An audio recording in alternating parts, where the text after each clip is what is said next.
cette année, nous nous préparons à célébrer le 270e anniversaire de l'Université d'État de Moscou.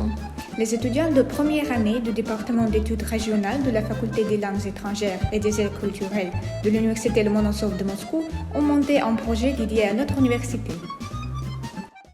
L'Université d'État de Moscou est une des plus anciennes et des plus grandes universités du pays.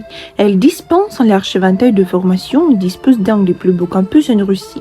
C'est également une des universités les plus prisées par la jeunesse russe.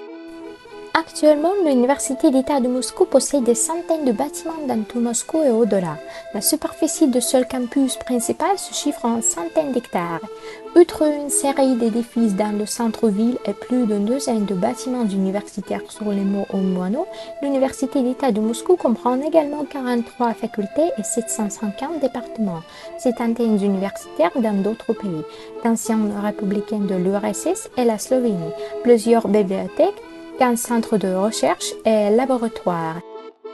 L'établissement impose un processus d'admission ardue.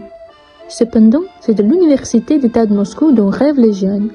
Actuellement, il y a plus de 40 000 étudiants qui étudient ici. Il y a plus de 6 000 professeurs et conférenciers et environ 5 000 chercheurs. 10% des étudiants sont des ressortissants étrangers de 90 pays. Les diplômés de l'Université d'État de Moscou sont devenus universitaires de premier plan, écrivains, journalistes de rang, hommes d'affaires et bien sûr athlètes. De nombreux responsables, hommes politiques et diplomates russes et même le porte-parole de Vladimir Poutine ont fait leurs études ici. Dans le palmarès de l'établissement, on compte 12 lauréats de prix Nobel diplômés de l'Université d'État de Moscou. Il y a 10 ans que le bâtiment Lomonosov, la clinique universitaire, le 3e et 4e bâtiment éducatif, le vivarium, l'internat pour enfants surdoués ont été ouverts. Pour les étudiants non résidents, il est prévu d'ouvrir un foyer pour 5000 personnes. Une vallée scientifique et technologique fait désormais partie de l'Université d'État de Moscou. Elle comprend des clusters robotiques de nanotechnologie, de biomédecine, d'exploration spatiale et bien d'autres. En plus, actuellement, beaucoup de nouveaux bâtiments sont en construction. L'hymne de l'Université d'État de Moscou dit « Elle est la nôtre, elle est la première, elle est moscovite ».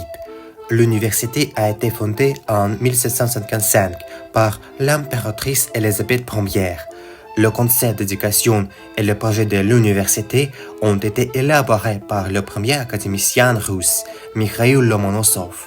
La création de l'établissement a été patronnée par Ivan Shuvalov, qui est également devenu le premier superviseur de l'université. L'anniversaire de l'Université d'État de Moscou est considéré comme le 25 janvier, également connu sous le nom de jour de Tatiana. Shuvalov a choisi de cette date qu'il coïncide avec l'anniversaire de sa mère. Les étudiants ont commencé leurs études à la faculté de philosophie où ils ont reçu une formation fondamentale en sciences naturelles et en sciences humaines. Les professeurs ont donné des conférences non seulement en latin mais aussi en russe. Les cours supérieurs pour femmes ont également intégré l'Université d'État de Moscou, admettant pour la première fois des étudiantes et des femmes professeurs. Jusqu'en 1953, le bâtiment principal se trouvait en face du Kremlin, mais actuellement ce bâtiment principal est un des gratte-ciels staliniens.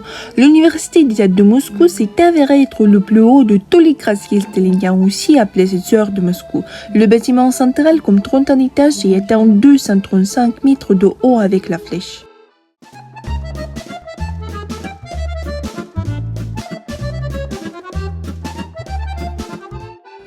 Les mots de Lomonosov, la science et la connaissance claire de la vérité, la lumière de la raison, ornent aujourd'hui les armoiries de l'Université d'État de Moscou.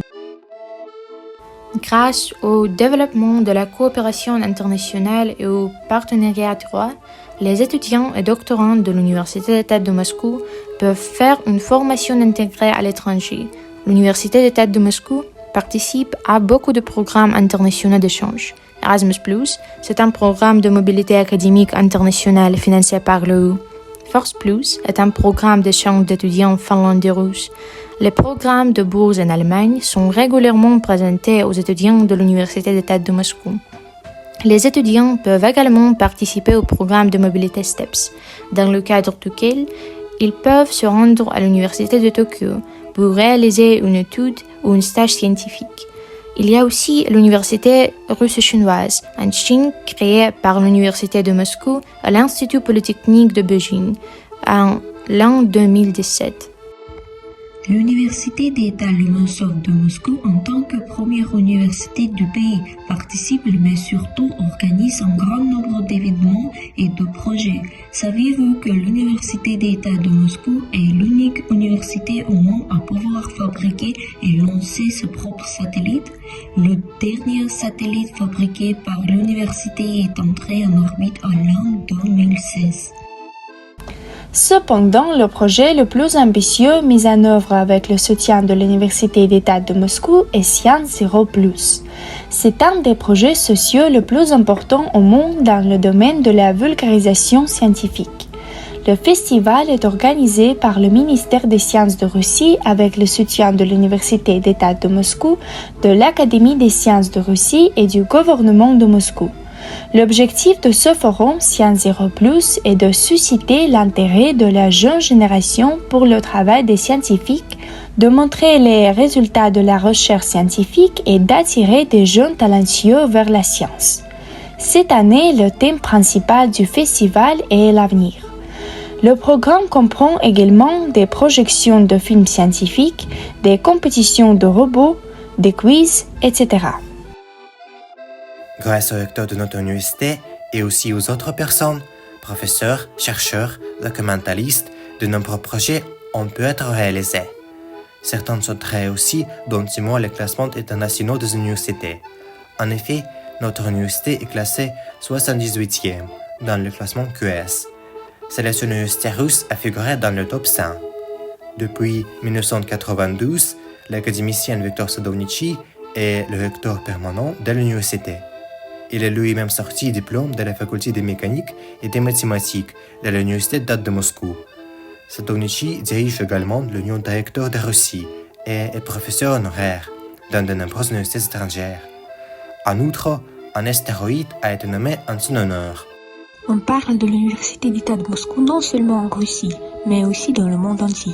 Dans l'Aviation Magazine de 1956, une place à part est donnée à Mikhail Vassilievich Lomonosov, père de la science russe. Et selon l'auteur de l'article, il y a des raisons pour cela. Lomonosov a été tour à tour physicien, chimiste, astronome, géologue et géographe. Il était le premier russe à être élu membre de l'Académie des sciences en 1745. Cette académie ne comportait en effet que des membres étrangers, et en particulier des Allemands. Le livre Histoire de la littérature russe, Recherche fondamentale, parle des premières années de l'université. En 1755, la première édition de la grammaire de Lomonosov est apparue, et de plus, l'impératrice Élisabeth a signé un décret sur la fondation de l'université de Moscou. L'université d'État de Moscou est en effet un site de patrimoine culturel. On en parle dans le monde entier.